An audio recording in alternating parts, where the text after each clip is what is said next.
Oi, que bom te encontrar aqui no 10% Mais. O câncer coloretal é um dos mais frequentes no Brasil e tem uma característica que merece muita atenção.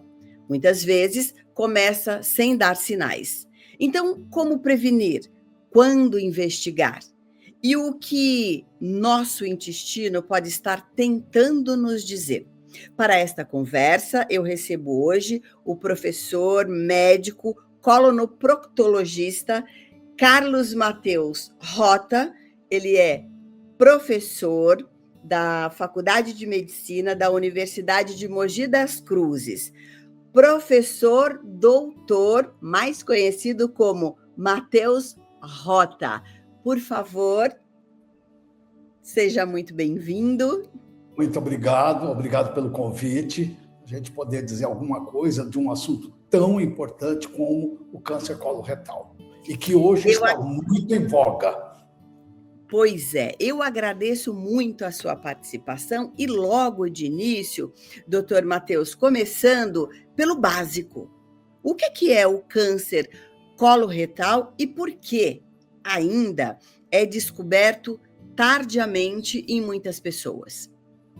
O câncer coloretal, a gente tem que entender como um câncer em geral. Como um câncer em geral é uma mutação, uma mudança nas células que se transformam em células que crescem desordenadamente e que vão destruindo a pessoa. E que podem emitir metástases, isso quer dizer, mandar células para outros órgãos e com isso destruir a pessoa. Eu até brinco com meus alunos quando eu digo que o câncer é uma célula burra, porque ela é uma célula jovem e impetuosa, porque se ela fosse mais experiente, ela não mataria o hospedeiro dela, ela viveria para sempre. Ela é tão inconsequente que ela destrói o próprio hospedeiro dela. E só que tem uma coisa que a gente faz todos os dias, a vida inteira, várias vezes ao dia, que é se alimentar. E o câncer coloretal tem a ver muito com a alimentação, com o tipo de alimentação, com o tipo de vida que a gente tem. Por isso que ele vem aumentando a quantidade e vem diminuindo a idade em que ele aparece. Essa é uma preocupação que tem aparecido. O importante do câncer coloretal, que não é importante, mas aconteceu, e isso chamou a atenção da população, foi agora a Preta Gil e o Pelé, que os dois tiveram câncer coloretal. Então, a gente sabe que hoje o câncer coloretal é a terceira causa mais importante e mais frequente de câncer, tanto no homem quanto na mulher. Porque na mulher você tem o câncer de colo de útero e de mama como os dois primeiros. Do homem você tem o de próstata como primeiro, mas logo em seguida os dois têm o câncer coloretal. Então, a incidência é muito alta na população. Importante também, cuidado em sempre deixar que eu falo bastante, viu? Pode falar que a gente vai pontuando. Isso. O importante também é saber que na fase inicial do câncer coloretal, ele é curável. Isso que é o mais importante. Se nós pegarmos na fase inicial, nós chegamos a ter 90% de cura. É muito alto. Quando o senhor fala da fase inicial, a gente sempre fala em prevenção, a gente vai voltar na alimentação ainda, tá? A gente vai falar do estilo de vida. Mas seguindo aqui, quando o senhor fala da fase inicial, e a gente também fala de uma doença silenciosa, o que eu preciso prestar atenção? Que sinais o meu corpo envia ou não são sinais, é a prevenção mesmo, é um exame? Eu queria que o senhor detalhasse para a gente o que é encontrar essa doença num estágio inicial. Eu vou falar bem devagar para entender direito. Inclusive, o nosso governo fez agora uma coisa muito boa, que pôs um teste que já existe na Europa há muitos anos, que é um teste onde você vai medir se tem sangue ou não nas fezes, e que você não consegue enxergar. Então, como que é? A gente sabe que a incidência maior é após os 50 anos. Hoje nós já estamos baixando para 45 e para 40 anos. Então, todos devem fazer esse exame aos 45 anos hoje. acima dos 45. Entre 40 e 75, quem não fez tem que fazer. Então, o senhor está falando da colonoscopia? Não, estou falando do sangue oculto nas fezes, que é um teste hoje que você vai pegar no posto de saúde. O SUS dá. Você leva para casa, faz as fezes, põe ele nas fezes, ele dá se é positivo ou negativo para sangue oculto. Ele sendo positivo para sangue oculto, não quer dizer que você tem câncer. Mas quer dizer que você tem um pequeno sangramento. E aí pode ser, ou ser encaminhado para um proctologista, ou para um cirurgião do aparelho digestivo, ou ainda, nos países mais envolvidos, você manda isso de volta para o governo, você já recebe o dia que vai fazer a colonoscopia.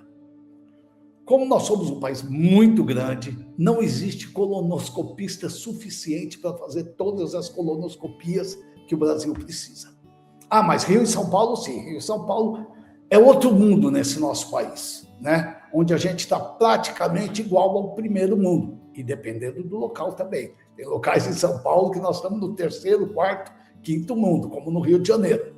Mas nós temos tudo para fazer isso, então dependendo do governo. Então, qual é a prevenção? Eu saber que aos 45 anos eu preciso fazer. Mas quem precisa fazer mais do que outro? Existe isso? Existe. Se você tem familiares de primeiro grau com câncer de mama, câncer de útero, pensar em câncer de colo. Eles têm muita associação. Eu já operei muitos pacientes ao mesmo tempo, um câncer de mama e um câncer de cólon. Portanto, quando que a gente vê que nas mulheres fazem muita prevenção de câncer de mama e já vê um nódulozinho, por quê? Porque o governo incentivou isso. Quando vê esse nódulozinho, o bom ginecologista que opera a mama, ele já pede a colonoscopia, para ver se não tem lá também. E a colonoscopia? Então, a colonoscopia é o segundo ponto. Tá, mas doutor, vamos lá. Para que eu vá ao posto de saúde, eu preciso ter um pedido médico? Não, você precisa ter mais de 45 anos. Então, se um jovem de 20 vai lá e quer fazer, se ele tiver sintomas e familiares, ele vai passar pelo médico e o médico pode pedir ou não. Agora, se ele tem mais de 45, 50 anos, no Brasil eu não lembro agora, eu estou achando que ainda está nos 50. 50 a 75, é só ir lá e pedir o teste. Tá, então eu peço o teste. O teste de imunoquímico para câncer de colo, é mais fácil, para sangue nas fezes. Sangue nas fezes, ok. Sangue nas fezes. E aí, o senhor falava da colonoscopia. Em geral, é a partir de que idade? 50 anos, que estamos baixando para 45. Porque eu já operei atualmente jovens com 20 anos com câncer de colo, o que não existia. 20 anos? Quando eu me formei, falava, olha o médico dos velhinhos, porque eu só operava câncer de colo depois dos 80. Aí baixou para 70, baixou para 60, para 50, e hoje nós estamos chegando no 40. Ok. O senhor disse que a identificação pelo exame que há sangue nas fezes, necessariamente não é a sentença do câncer, mas que já acende um alerta para você pesquisar melhor. Ok. A melhor pesquisa que a gente chama padrão ouro para o câncer de colo, existem vários exames, mas o principal é a colonoscopia. E a colonoscopia vinha vindo muito bem, a gente dizendo isso, até que ocorreu um caso que o Brasil inteiro ficou sabendo, uma morte pós-colonoscopia. A chance de uma morte é de menor que 0,0001. Você vê em quantos anos existe, nunca foi dito, agora apareceu uma. Porque mesmo quando ocorre perfuração, e o diagnóstico é precoce, porque é raro ocorrer perfuração ainda, é raríssimo, ocorre quando o paciente já tem muitas cirurgias anteriores, aí são casos que o colonoscopista já sabe que o risco é alto, então ele trabalha um pouco diferente, né? Então, quando ocorre a perfuração, o colonoscopista já vê na hora que perfurou, ele para a colonoscopia, ou hoje, com os aparelhos que temos na colonoscopia, você consegue fechar o que você furou com grampos, ou já chama o cirurgião, vai para a mesa, já opera e já fecha aquilo, e acabou o risco. Entendeu? Então, a chance de falecimento é muito, muito, muito pequena. Olha, na minha vida, se eu vi 3 ou 4, é muito. Eu tenho 45 anos de formado, 43 de proctologista. Então, é uma coisa muito rara, muito rara. Perfurações, já vi. Teve pacientes meus que teve, mas com diagnóstico precoce, a cirurgia solucionada. Doutor Matheus, para aquelas pessoas que têm medo do exame, da colonoscopia, o que acontece durante o exame? Vamos pegar pela máxima, né? Que conhecerás a verdade e ela vos libertará. Então, é bom quando a gente sabe o que acontece, né? Eu vou para a mesa para fazer esse exame, né? Primeira coisa, você não pode ir para a mesa, você tem que fazer um preparo antes, porque o nosso intestino todinho, o intestino grosso, ele é uma moldura em torno do nosso abdômen. Ele é uma moldura. Então, você pegar do lado direito, ele como se fosse uma moldura de um quadro, ele faz toda essa moldura no abdômen. Ele é inteirinho, cheio de fezes. Na parte direita são fezes líquidas e na parte esquerda já as fezes vão se solidificando até no reto solidificar. Então, é impossível qualquer exame ali dentro. Então, você precisa fazer um preparo antes, que é o que todo mundo reclama, não é do exame, é do preparo. No preparo, você precisa que saia tudo que está lá. Porque se não sair tudo, pode ser que bem no local onde ficou um pouco de fezes ali, está o tumor e você não vê. Então, é importante que saia tudo. Então, quem faz colonoscopia sabe. O colonoscopista chega e fala assim, ó, o que você tomar tem que sair da mesma cor embaixo. Entendeu? Então, você toma água, sai água. Então, existem aqueles remédios que vão limpar o intestino. Então, o paciente chega a ter uma evacuação de 20 vezes numa manhã. Por quê? Porque precisa limpar. Alguns pacientes têm tanta dificuldade de evacuar que chega a fazer 2 vezes o preparo para poder fazer a colonoscopia. O importante é não entrar por uma colonoscopia se ainda estiver saindo escuro ou sujo com um pedaço de fezes. Não adianta fazer porque vai perder o exame. Ou mesmo que não perca, não vai ser um exame tão confiável. Porque pode ser que bem naquele pedacinho que ele não conseguiu ver, é lá onde estava a lesão. E a gente sabe que essa lesão chama-se pólipo. Todos os cânceres nascem de um pólipo? Não. Existem alguns que são mais raros, são familiares, então que a gente sabe que não de pólipo. Mas a grande maioria vem dos pólipos. Um pólipo, entre nascer e virar um câncer, é no mínimo 5 anos. Então nós temos 5 anos para fazer esse diagnóstico. E esse pólipo pode ir crescendo e se transformando até no 5º ano virar um câncer. Então, se a gente fizer a colonoscopia em qualquer dessas fases, às vezes até com câncer na ponta e tirar a base dele, cura. Então, quando você faz a colonoscopia e tira os pólipos, olha, para você entender também que existem vários tipos de pólipos. Nós estamos falando só o pólipo que vira câncer, tá? Porque às vezes tira pólipo que não é nada, é uma dobrinha de pele, de mucosa só, entendeu? Às vezes é um inflamatório, tem várias coisas, mas o importante, nós estamos falando do câncer de cólon. Então, aquele pólipo adenomatoso que pode virar câncer de cólon, ele foi retirado, a chance de câncer passa a ser 0. A pessoa volta a ser como era antes de ter o câncer de cólon. Então, eu digo, quando meus pacientes tiram e não dá nada, eu falo assim, você ganhou na Mega Sena sozinho. Porque você tirou antes de ser. Quer melhor tratamento para o câncer do que você tirar a chance de ser? Não existe. Então, a colonoscopia ela é feita para isso. E ela deve ser repetida de quanto em quanto tempo? Que é a pergunta que sempre é feita para mim no consultório. Quanto tempo? Vai depender do tipo de pólipo, como ele está, qual o desenvolvimento dele, há quanto tempo você fez a última colonoscopia e já nasceu outro pólipo. Vamos supor, você vem com um pólipo, vou dar um exemplinho para ficar mais fácil de entender.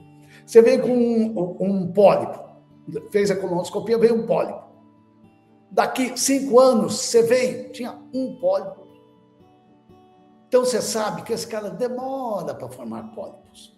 Outro vem com um pólipo mais envolvido. Então, eu vou pedir rapidinho, vou pedir daqui 1 ano para ele. Ele faz, já tem mais 3 pólipos. Opa, eu preciso fazer a cada 6 meses nesse. Entendeu? Então, varia muito do que acha, do tipo de pólipo, tudo isso. Mas essa é a prevenção do câncer de cólon. Da prevenção médica que nós estamos falando, porque aí tem depois alimentar, tudo isso que a gente vai discutir. Ok. Necessariamente, então, o que a gente já aprendeu aqui hoje? Que o câncer nas fezes não significa de imediato que é o câncer, né? É o câncer. Ok. O surgimento de pólipo também não significa, né? Não, e não dá sintoma o pólipo inicial. Esse é o grande problema. Quais são os sinais que tem um câncer? Esquecemos de falar isso, né? Porque tem os sinais também que a pessoa pode falar, opa, alguma coisa está acontecendo. A principal é sangramento nas fezes. Por que é a principal? Eu tenho muitos pacientes que vêm aqui para ver a hemorroida. Porque está sangrando, quem que sangra? Hemorroida. E quando você vai examinar, não é hemorroida, é um câncer de reto. Então, tirar isso da cabeça que só hemorroida sangra. Sangrou, o médico tem que pensar primeiro num câncer. Porque a hemorroida ele vai sofrer, vai ficar anêmico, pode acontecer tudo, mas ele não morre. Enquanto que o câncer mata ele. Então, eu tenho primeiro descartar que aquele sangramento não é um câncer. É a primeira coisa que eu faço. Não sendo, agora vamos tratar, temos tempo, podemos conversar, dar remedinho, operar, fazer um monte de coisa. Mas eu já descartei que tem um câncer associado. Porque se tiver um câncer, eu tenho que tratar já. E os tratamentos são diferentes, dependendo do local do câncer. Às vezes você faz radioquimioterapia antes de operar, às vezes você opera e depois faz radioquimioterapia, às vezes você faz radioquimio, opera e faz radioquimio depois. Então, tem vários tipos de tratamento, dependendo da localização. Outro sintoma importante, vontade de evacuar o tempo todo. Você vai evacuar, faz suas fezes, sai do banheiro, dá 2 minutos e fala, acho que não saiu tudo, tem coisa lá ainda. Tem mesmo. Cuidado, pode ser um câncer. Isso a gente chama de tenesmo. Então a pessoa fica... Tenesmo? Tenesmo. Eu estou falando em linguagem mais fácil, tá? Tá. Que fica mais fácil de evacuar. A pessoa sente o tempo todo vontade de evacuar, acabou, sai. Mas parece que eu não fiz tudo. Isso é muito importante. Eu fui evacuar, saiu só sangue. Só nem fezes, só sangue. É outro sintoma. Outro, as fezes estão ficando finas.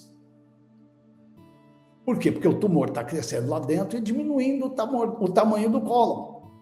Então, para sair, ela afina, ele segura uma parte e ela sai fininha. Isso também é importante. Outra coisa importante, mudança do hábito intestinal. O que é mudança do hábito intestinal? Todo mundo tem um hábito intestinal. Eu vou 1 vez por dia, eu vou 3 vezes por dia, eu vou a cada 2 dias, eu vou a cada 3 dias, mas você já está habituado com a tua vida com isso. Esse é o seu hábito. Nenhum é errado. Isso eu queria deixar claro. Você ir 1 vez, cada 3 dias, 3 vezes ao dia, é normal, desde que você se sinta bem com isso. Não se sinta inchado, não se sinta fazendo muita dor, muita cólica. Senão, é normal, é seu hábito. É seu intestino que trabalha assim. E aí muda. Você fazia a cada 3 dias, você começa a fazer todo dia. Com um pouquinho de diarreia. Sem medicação nenhuma, sem mudança alimentar. Então, quando é persistente a mudança do hábito intestinal, deve-se pensar num câncer.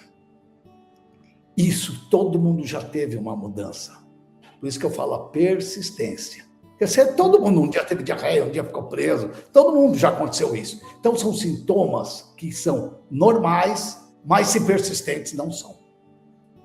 E o sujeito, doutor Matheus, que tem o intestino preso e que, porventura, precisa usar um laxante, um supositório, ele está mais propenso, menos?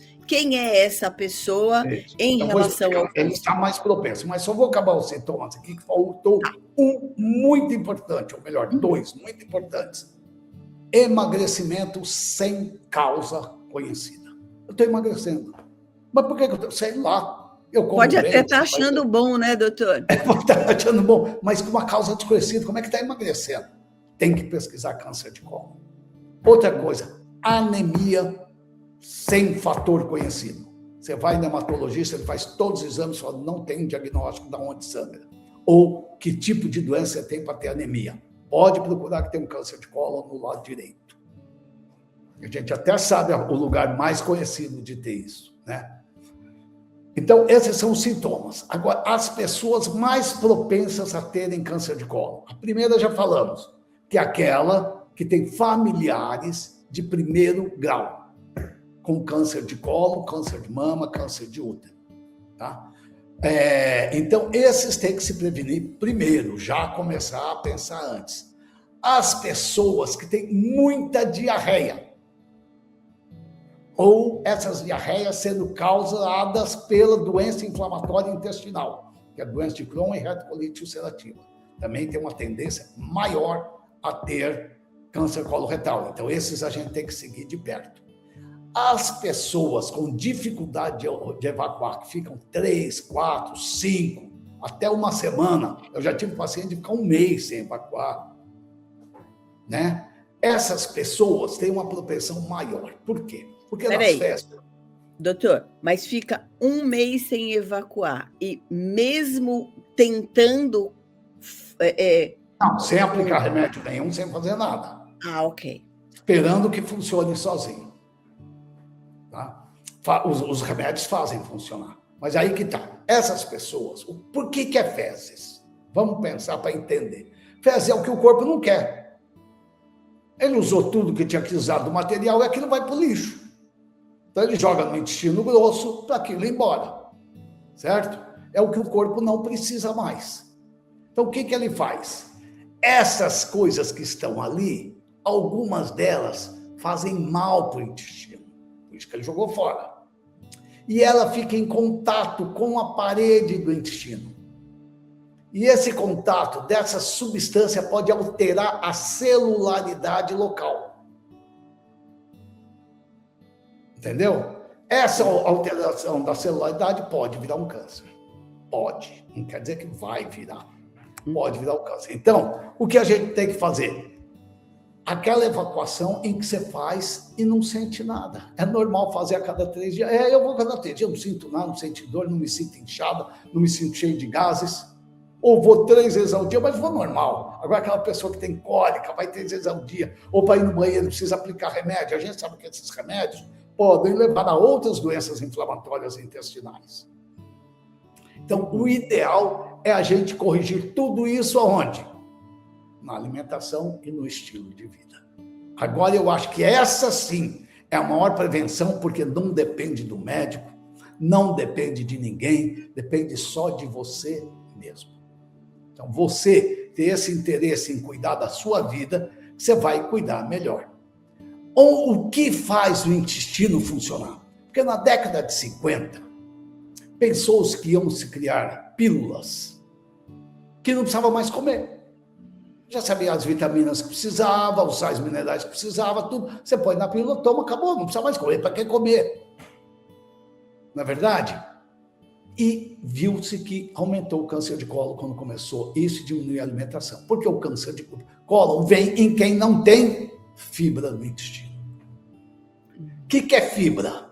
Fibra é uma coisa que você come e ela não é absorvida pelo corpo. Ela só passa, forma, facilita a formação do bolo fecal e facilita a evacuação. Então, nós precisamos ter a fibra junto. Ah, mas eu como só carne. Carne não tem fibra. Muito pouco. Mas tem muita proteína, mas você não vive só de proteína. Você tem a base nossa, que é proteína, gorduras e açúcares, né? E carboidratos. Eles, sem a fibra, não dá certo. Não funciona. Precisa ter a fibra junto. E a gente sabe que o uso de alimentos com fibras, eu vou dar uma dica aqui que é alimento com fibra depois, evitam e diminuem o colesterol ruim, portanto, evitam também o infarto, evitam também o AVC, o derrame. Então, isso que eu vou falar, esse estilo de vida, melhora o conjunto todo. O que mais faz o intestino funcionar além da fibra? Ou vamos parar na fibra, onde tem fibra, depois a gente vai para frente, né? Sabe aquele negócio que você vai comer, que você tem que mastigar para engolir? Ali tem fibra. Por exemplo, você vai chupar uma laranja. Está errado. Laranja não se chupa, se come. Se você chupar, você não ingere fibra nenhuma. Ah, mas tem vitamina C? Tem, mas você não pegou a parte importante. Sabe aquele branquinho da laranja que o pessoal fica tirando e jogando fora? Aquilo é pura fibra. É quase que o mais importante da laranja é aquilo. Então eu falo, todo alimento que se pode comer a casca, não se deve descascar. Tem que comer a casca, porque normalmente a casca tem fibra. Então nós temos fibras nas frutas, nas verduras, nos legumes e nos grãos. Então a gente tem que comer bastante grão, bastante verdura. Eu, quando falo com meus pacientes, eu falo assim: ó, você inicia a alimentação com verdura e legume e grãos, até matar a fome. Aí você tem o seu prazer, você come o que você quiser, não tem problema nenhum, inventa o que você quiser, fala o que você quiser. Você já está com o estômago meio cheio, você vai comer pouco mesmo, não é assim? Uhum. Acabou de comer, coma uma fruta com casca. Então, você vai ter fibra o suficiente para evacuar e vai ter fibra o suficiente para evitar a absorção de gorduras maléficas. Então, Doutor Matheus, vira e mexe aparece alguma coisa assim, fibra, né? Isso. Milagre para quem tem o intestino preso. Eu tenho ouvido falar muito hoje do kiwi. Pelo menos tem muita... Tem, como todo. Se você, olha, eu não gosto de... Lógico, uns têm mais fibras que outros, mas eu não gosto de dar o número de fibras de cada um. Por quê? Eu falo para você hoje, olha, o kiwi tem muita fibra, como o kiwi. Daqui a um mês você não pode olhar para o kiwi, de tanto kiwi que você comeu. Quais tem? Todas as frutas, todas as verduras, todos os legumes, todos os grãos têm. Então, vá variando para você não parar nunca de comê-los. Faz cozido, faz cru, faz com isso, faz com aquilo, mistura no arroz, não mistura no arroz. E produtos integrais, né? Eu estava falando do arroz, lembrei do arroz integral, que é melhor, pão integral, que tem mais fibra, né? E então, tudo isso vai facilitar. Além disso, as caminhadas também. Caminhar.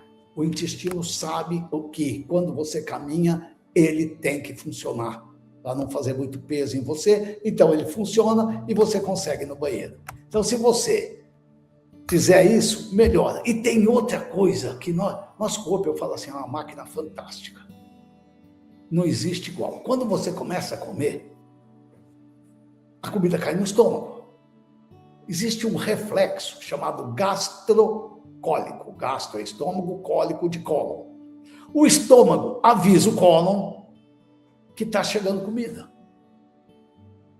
E o que ele diz para o cólon? Ó, meu filho, está chegando mais coisa, você precisa limpar isso, senão não cabe. E esse reflexo, o que se transforma em quê na gente? Vontade no banheiro. Então, o que acontece? Quando estamos muito tempo deitados e levantamos como se fosse andar, tomamos o café da manhã, logo em seguida vamos ao banheiro. A grande maioria das pessoas faz isso. Ela não sabe o que está fazendo, mas ela está somando dois reflexos juntos, e isso facilita muito a evacuação. Mas tem gente que não é nessa hora, é depois do almoço. Eu sempre falo, o ideal é sempre depois de uma refeição. E, mais importante, sempre na mesma hora. Se você costuma ir às 5, às 6, às 7, às 10, às 20, não importa. Seja sempre na mesma hora, o seu intestino ser educado, porque senão você está na rua, o que você vai aprender a fazer? Segurar. Não é porque o banheiro não está limpo, porque aquilo não é bom, porque não deve fazer a rua, e principalmente mulheres, né? Homem é mais assim, fica aquilo ali, está sujo, eu não vou, não é assim? Então é isso. Se você fizer um horário para ele aprende também sobre esse horário. E vai funcionar nesse horário. todos os dias. Isso vai facilitar a evacuação também, diminuindo a incidência de câncer de cólon e reto.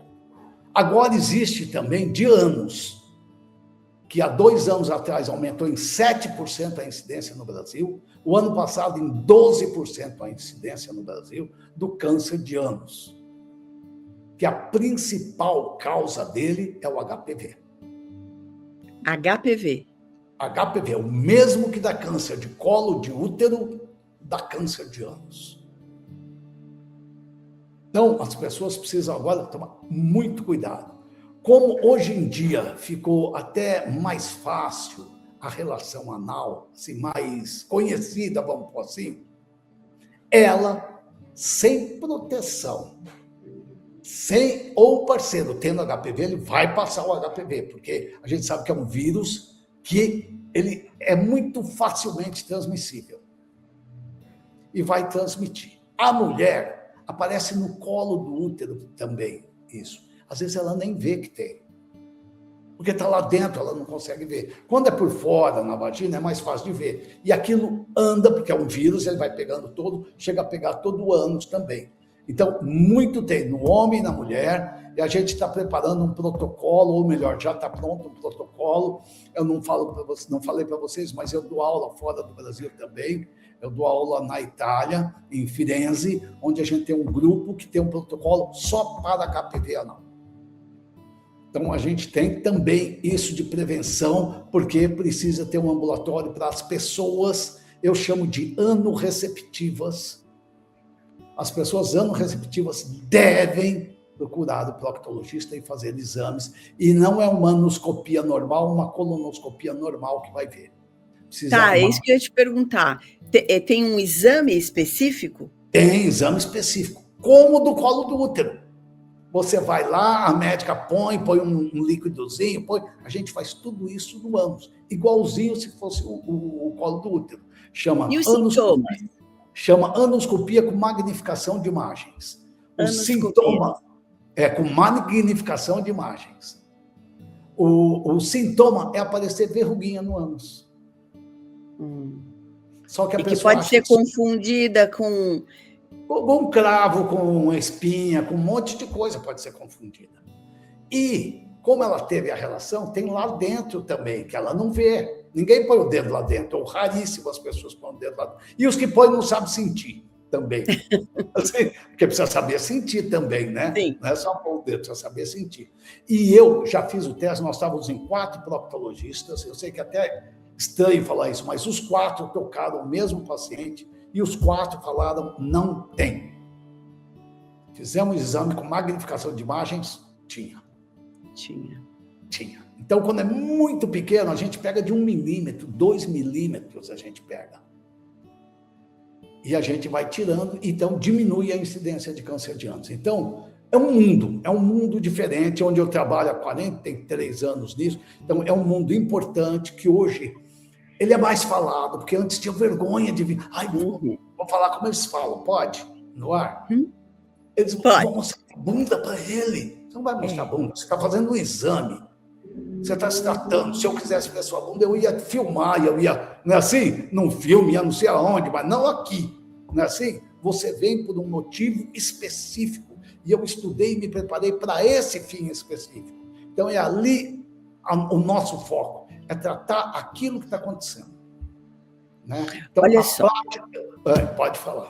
O senhor está falando de 2 exames, né? E já disse, né? Que anteriormente se tinha aí um quê maior de vergonha. Eu chamo a atenção também porque esses 2, você precisa perder a vergonha de olhar para o seu cocô. Terminou, isso. Né? Eu queria que o senhor falasse sobre isso. O que eu tenho que enxergar ali? Nós temos uma escala chamada escala de Bristol, que é a escala do tipo de fezes que você tem. Não vou falar aqui a escala para não confundir as pessoas, mas é assim: fezes muito duras, como o cabritinho, tá ruim. Fezes duras, mesmo que o cabritinho não seja separado um do outro, mas seja tudo unido, tá ruim. Fezes como uma banana. Perfeito. Ela sai inteirinha, não precisa ser grande, não precisa ser pequena, mas ela sai no formato certinho, ótimo. Fezes pastosas, meio líquidas, já não está bom. E fezes líquidas. Então, essa é a escala, mais ou menos, que a gente tem, onde o ideal é você ficar na banana. Entendeu? Ela é inteira, não precisa ser curvada, mas tem uma ponta, tem outra ponta, porque uma ponta começou, a outra ponta veio. Esse é o ideal, né? Então, você deve sempre olhar. Segunda coisa a se olhar, tem sangue no vaso, tem sangue no papel também. Eu preciso explicar do papel também, hein? É muita coisa para falar. É muita coisa, mas vamos lá, porque aí a gente já começa a prestar atenção nos pontos principais. Nos pontos, isso. Daqueles sintomas que eu falei, de mudar as coisas, né? Depois a fezes pinga no vaso. Ela é vermelho vivo, ela é vermelho escuro, ela é preta. Porque fezes preta ou sangue preto, isso, fezes preta sem sangue quer dizer sangramento. Fica uma fezes preta e com um cheiro muito forte. A gente no hospital fala assim, a gente chama isso de melena, né? E a gente está andando no hospital, você fala, naquele quarto tem melena. Só de passar na porta você já sabe. Ele tem um cheiro característico muito forte. É diferente do cheiro de fezes, ele é muito forte.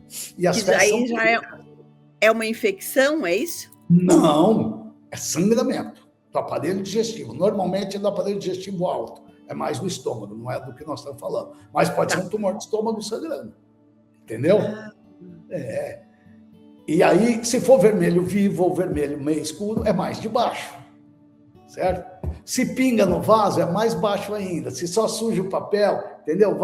Tudo vai variando isso. Agora, o uso do papel higiênico é proibitivo para qualquer pessoa do mundo. É o que falam mesmo. Todos fazem isso para mim. Não é para usar papel higiênico? Eu falei, não. Mas você acabou de falar que suja o papel higiênico. Você tem que ter. Os antigos, eles eram mais espertos que nós. Eles tinham uma coisa chamada bidê, que hoje não tem mais ricada nenhuma, porque eles achavam que bidê era só para mulher lavar xoxó. Mas não é, não. É para lavar o ânus também. E hoje nós temos a ducha higiênica. Então, o que você deve fazer? Acabou de evacuar, passe a ducha higiênica e seque com o papel. O papel serve só para... O papel nunca se raspa. O papel se seca. É para secar o local só. Entendeu? Alguns lugares eu já vi, tem uma toalhinha para isso. Eu não gosto porque fica uma coisa muito fora para mim, de propósito. Porque o papel você acaba de usar, você joga fora. A toalhinha você não vai jogar fora, não é assim? Uhum. Então, o lencinho. O lencinho.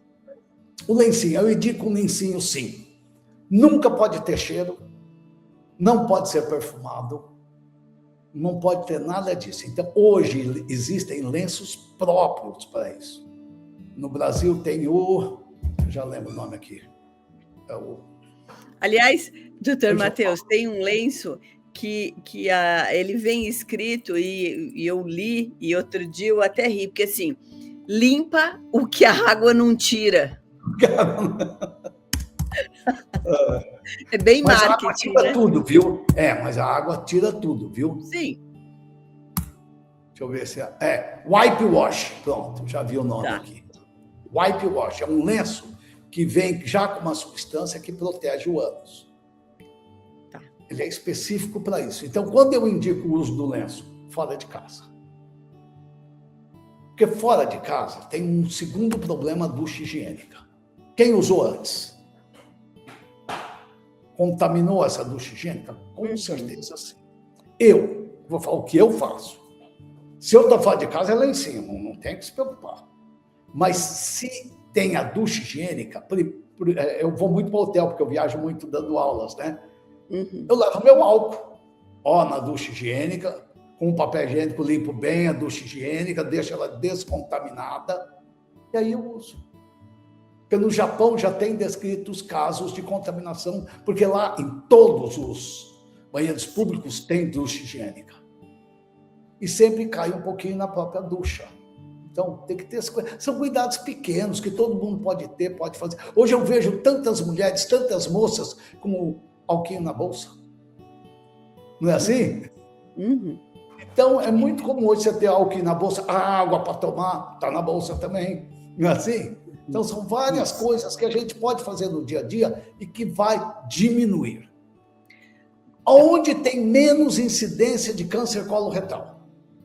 Nas tribos africanas, que comem ainda como índios comiam. Bastante fruta, bastante legumes, bastante verdura, pouca carne. Então, a gente deve evitar carne vermelha e, principalmente, os embutidos. Quer um exemplo de embutido bem gostoso? Presunto. Não é só a salsicha, não. O presunto também é um embutido. O salaminho também é um embutido. Mortadela também é um embutido.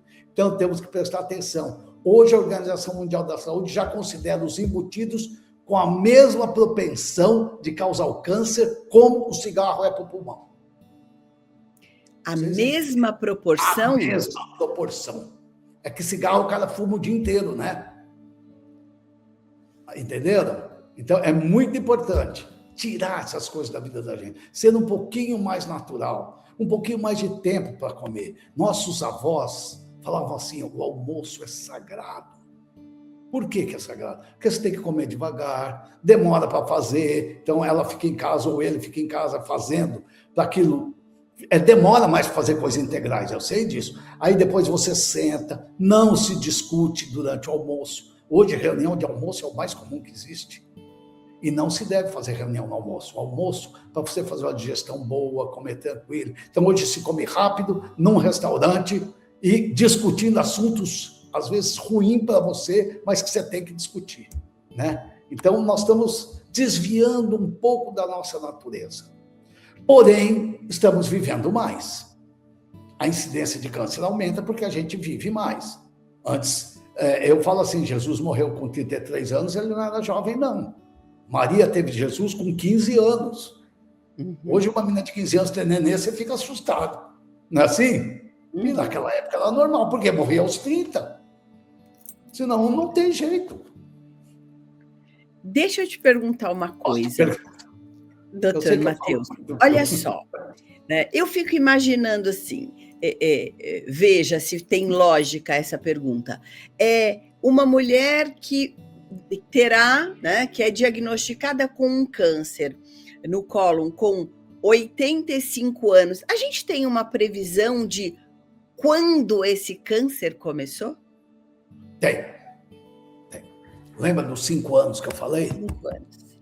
Isso. E a gente sabe que o tumor aí é mais médico, é difícil. Ninguém vai ver, só a colonoscopia e quem tem. Ele cresce metade da circunferência do cólon a cada 6 meses. A cada 6 meses? Para entupir faz 2 anos. Então, e eu tenho pacientes que, como primeiro sintoma, foi... Eu estou falando termos fáceis, viu? Entupimento, mas não é. A gente chama de obstrução. Então, é uma obstrução. Chega no hospital com obstrução, tem que operar de urgência e é um tumor obstruído. Todo cirurgião já viu, que deu plantão em pronto-socorro já viu isso. E é o primeiro sintoma, sem ter sintoma nenhum. Ou tinha um e não deu bola, como emagrecimento ou como alteração do hábito intestinal, e achou isso normal. Então, isso pode ser também.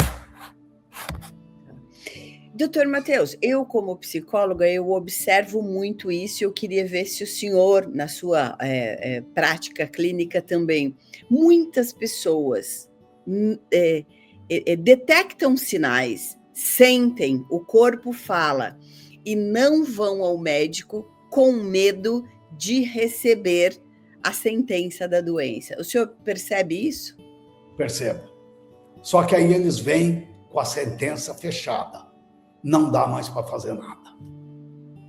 Ou o que se faz não cura. Eu acabei de falar que nos estágios iniciais, mesmo já tendo o câncer, ele é curável. Em 90% das vezes no estágio 1. Eu digo 90% porque os trabalhos mostram 90%, mas eu tenho certeza que é 100%. porque são aqueles que os nossos exames ainda não veem detalhes, porque a gente tem limites, né? Então, para mim, eles são 100%. Quando você chega na fase mais avançada, a gente chega a 40% só de cura. Mas é 40%. De cada 10, 4 vão se salvar. Não vão ter mais câncer. É muita coisa. A gente pensa, em estatística é pouco, mas em pessoa eu posso estar nesses 4. Então, quanto mais cedo eu fizer diagnóstico, se eu fizer na fase meio inicial, vai para 60% de cura. É bastante. Então, a cirurgia do cólon, mesmo com um tumor obstruído, resolve. Entendeu? Então, não deve... Teve o sintoma, vai. O que eu falo para os meus pacientes, a melhor coisa é você vir aqui e eu falar, não é nada, do que você ficar em casa, e quando você vier, eu falar, agora. Eu tenho muito medo disso. Eu tive uma paciente, posso contar? Ela Pode. É dos Estados Unidos e me ligou. Que o médico fez... o marido dela sentiu o negócio e ela fez o diagnóstico. Ele fez o diagnóstico de tumor de reto e indicou a cirurgia. E ela falou que ele não ia operar, porque tinha chance de fazer a colostomia, e foi nesses tratamentos alternativos, muito perigosos. E ele fez 1 ano de tratamento alternativo e só piorou. Voltou no médico para operar. O médico falou para ele, não tem mais condições, não dá mais para eu tirar o seu tumor. O exame que eu fiz agora, ele já tomou tudo, eu não tenho mais o que fazer. Entendeu? Então, tomar muito cuidado. Quer fazer os alternativos? Faça, mas faça junto o que precisa ser feito. É aquelas coisas, para dor de cabeça, você raspa um limão, faz no seu grau lá e toma uma Novalgina que cura. É assim que a gente pensa. Pode fazer todo o outro, mas não esquece a Novalgina. Não é assim? Doutor Matheus, estamos caminhando para o final. Ficaria mais aqui umas 3 horas, tá? Eu também, viu? Falando... Que é um assunto que eu adoro, que eu estudo a vida inteira sobre isso. E, inclusive, agora, é um que eu não falei, mas seria um assunto que dá um pano para manga, que é a microbiota intestinal. Hoje nós já temos... Você volta para falar isso? Volta. Porque a microbiota é uma coisa muito moderna, e eu trabalho junto com a Universidade de Roma com isso, com a microbiota intestinal. E a microbiota intestinal, hoje a gente sabe que existem bactérias que facilitam o câncer. E existem alimentos que contribuem para essa bactéria não se desenvolver. Tá, mas esse aí, esse vai ser um... Vocês viram, nós fomos para o câncer de ânus, fomos para a microbiota, fomos para a alimentação. Então, o que você tem que fazer? Tá, é isso que eu quero. Eu gostaria que agora, para a gente fechar, você trouxesse uma reflexão, uma dica, 10% mais, pegando aqui o nosso nome, o que as pessoas podem fazer, o que elas devem se preocupar, o que o senhor diria? Eu diria, primeiro, estilo de vida. O que é estilo de vida? É você ter uma alimentação saudável, não procurar só o mais barato, mas procurar o que é saudável também, né? Uma alimentação saudável, ela está mais na feira que no supermercado. Lembre-se disso. A feira é bem mais barata que o supermercado. Todos os produtos industrializados, embutidos, tudo isso é só para gastar dinheiro. Eles não trazem um bem-estar. Exercício físico. Ah, mas eu não tenho dinheiro para pagar uma academia. Quem disse que exercício físico é academia? Você pode fazer caminhada na rua. Hoje até praças têm os locais para fazer alguns exercícios. Uma caminhada diária de 20 minutos já é o suficiente para o intestino funcionar. Não usar bebida alcoólica, que também aumenta a incidência de câncer de colo. Não fumar, que também aumenta a incidência de câncer de colo. Tá? E fumar outras coisas também é pior ainda, porque hoje a moda falar que não faz mal e mais mal do que o cigarro. Né? Então, qualidade de vida é a primeira coisa. Estresse. Tentar com que você faça a sua parte. Lembre-se, você não consegue fazer a parte do outro. Quem tem que fazer a parte do outro é ele. E não porque você quer, é porque ele quer. Então, você tem que fazer a sua parte.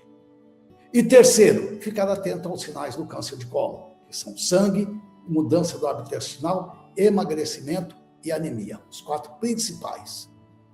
Esses 4 você tem que procurar Esse tem parentes com câncer de colo já desde os 35, qualquer sintoma já pensar. Eu tenho pacientes aqui que eu peço para os 25 a família. Teve algum sangramento, tem um câncer de colo que eu já operei na avó, no vô. Eu tenho uma família aqui que eu operei a bisavó, a avó e a neta de câncer de colo. Vem, não adianta. Tem assim, tem esse câncer também? Tem, é mais raro, mas tem. Eu acho que isso é o mais importante, pensar hoje na qualidade de vida. Porque o todinho que você tomava 20 anos atrás não é o mesmo. O que vale por um bifinho, como é que chamava? O Danoninho vale por um bifinho, hoje não vale mais, porque mudou a composição deles. Então, nós não estamos tomando a mesma coisa. Você lembra do leite, que no dia seguinte estava estragado e hoje, depois de um mês, ele não está estragado. Então, aquilo não é leite, tem alguma coisa lá. É isso que eu queria deixar, então. Doutor Matheus, eu gostaria de agradecer imensamente a sua participação, a conversa, as informações, esse jeito descolado de chegar até o outro. Muito obrigada por sua generosidade. Obrigado a vocês pelo convite, poder falar, porque eu acho isso é importante, a informação. Mais importante que tudo para o câncer de colo é a informação. Você sabendo, você procura e nós vamos diminuir as mortes por câncer de colo. Eu quero agradecer você que esteve aqui presente nesta conversa. Por favor, curta o vídeo, comente, compartilhe. Eu tenho certeza que as informações do Dr. Matheus farão muito sentido na vida do seu amigo, na vida da sua amiga. Dr. Matheus, muito obrigada. Até a próxima. Até. Obrigado pelo convite.